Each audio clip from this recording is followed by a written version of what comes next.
我听说你这段时间每天6:20准时收拾东西，6点半准时下班。坐在你旁边的人都不用看表。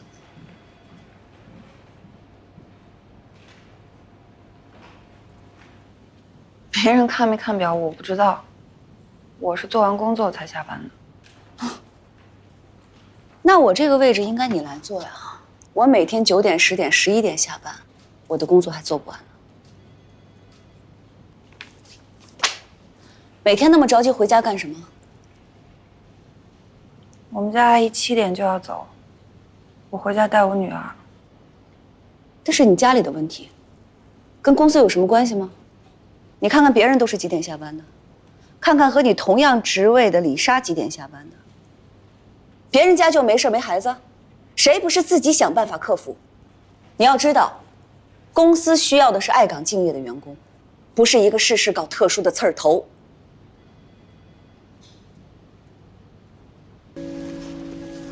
李莎，你得多喝点水啊！啊？每天把工作汇报的那么详细，口干舌燥的，还得盯着我几点下班，真是辛苦你了。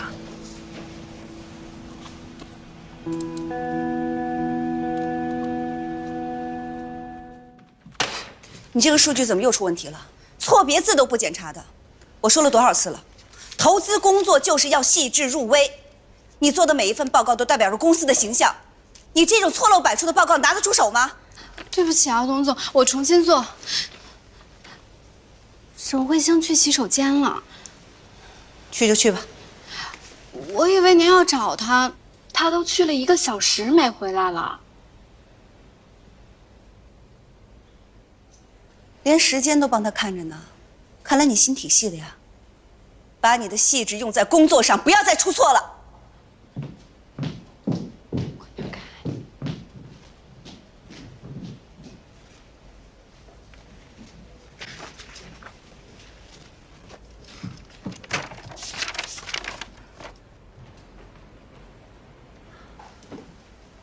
你这怎么了？出这么多汗？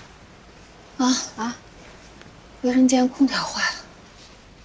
咱们组内市场报告又出问题了，董总说今天必须改完，改不好都别回家。你交的哪个版本？还有几个版本啊？不就是文件明示市场报告的那个吗？你没有看见这括号改啊？还有这个。沈慧星，董总让你去他办公室一趟。我发一个邮件我就去。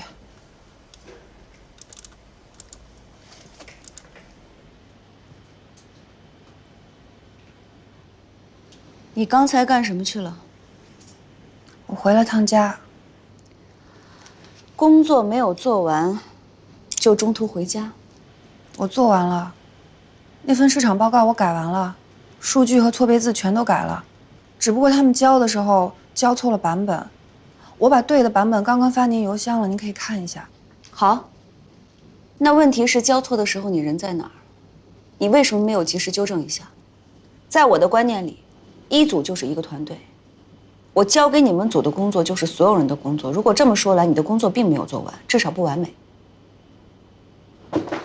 我知道你觉得有些人的能力不如你，那就从你的角度来说说。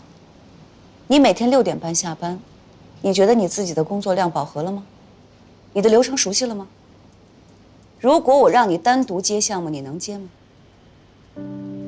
董总，我不是不能加班，周2和周4我都可以，加班到几点都行，但是1、3、5我真的不行。我女儿在家没有人照顾。你这话说的可就没有道理了。公司给你开工资，而你却想着给家里出更多力，那你干脆回家好了，让你先生给你开工资，那样更理所应当。我自认为我有资格说这样的话。我也有孩子，可是我每天9点、10点、11点才下班，人家都是全职妈妈，我是全勤妈妈，我从来没有因为孩子的事情请过1天假。你知道我当初为什么没面试就把你招进来吗？不知道。因为我听到你在惠林凯那儿面试说的话，你说你想成为一个很酷、很有力量的妈妈，你想成为孩子的榜样。你说孩子就是你奋斗的意义，是你最大的工作动力。这些话都是你说的吧？是。所以我连问都没问孩子会不会影响你这种问题，因为我觉得每一个把孩子扔在家里出来工作的金融街妈妈都应该是一样的。既然已经付出了跟孩子分离的代价，那就应该在职场上拿到最大的回报。你要是不拼，你就白跟孩子分开。如果你没有这种对成功的渴望，没有做好充分的思想准备，你还不如回家。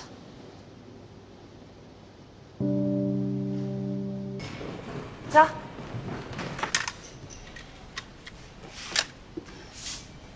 真行啊！想不到背后说人还有一套啊！你说什么？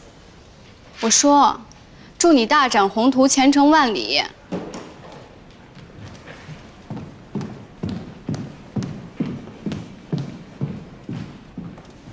他辞职了？不是辞职，是董总直接把他给开了，而且连任何缓冲期都没有的那种，直接去财务那儿领钱走人，所以他才这么大怨气，就都冲你发了呗。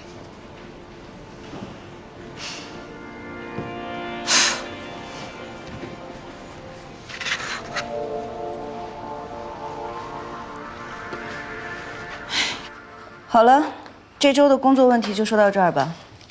下面说点别的。我今天把李莎辞退了，大家都看到了吧？李莎1年前入职，这1年来，她每天下班比我还要晚。我看了一下考勤记录，有的时候甚至是第2天凌晨才走。我知道，可能有些人会说，像她这么努力的员工，没有功劳也有苦劳，就这么被辞退，是不是有点不近人情？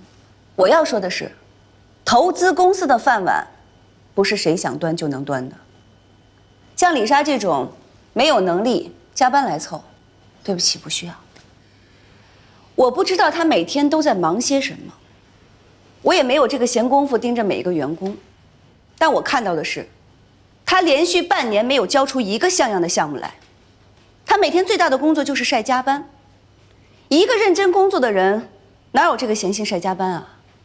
当领导都是傻子吗？我不知道我们部门还有没有像李莎这种自作聪明的。如果有，我劝你尽快让我看到你的改变，否则下一个走的人就是你。金融圈有的是人才，但缺的是岗位，有大把能力强、态度好、肯吃苦、能加班的人等着进来呢。行了，就到这儿吧，都忙去吧。沈慧星，流程熟悉的怎么样？如果没有问题，就准备正式进项目吧。